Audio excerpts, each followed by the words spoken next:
Sementara itu, rencana pengurangan pupuk subsidi oleh pemerintah pusat menuai kekecewaan dari petani sayur di Kecamatan Talang Kelapa, Banyuasin, khususnya petani hortikultura yang tidak akan mendapatkan kuota pupuk subsidi.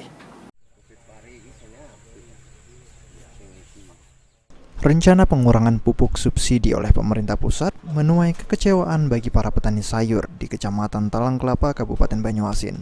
Pasalnya, khusus petani hortikultura di luar cabai dan bawang tidak akan mendapatkan kuota pupuk subsidi.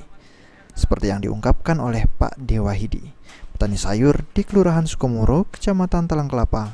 Dirinya mengaku sangat kecewa dengan kebijakan pengurangan kuota pupuk subsidi. Dan sedih lah mendengarnya, itu agak merintih.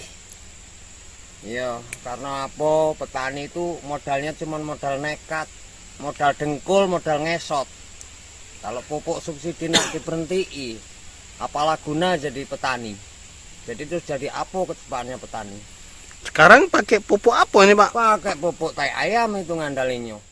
Sementara itu, Erik Arianza, PPL wilayah Sukomoro, mengaku baru mendapatkan informasi jika kini terdapat pengurangan kuota pupuk subsidi.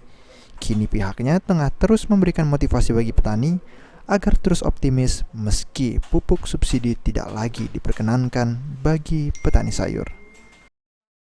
Permentan nomor 10 tahun 2022, jadi pemerintah itu mengurangi komoditas, Mas.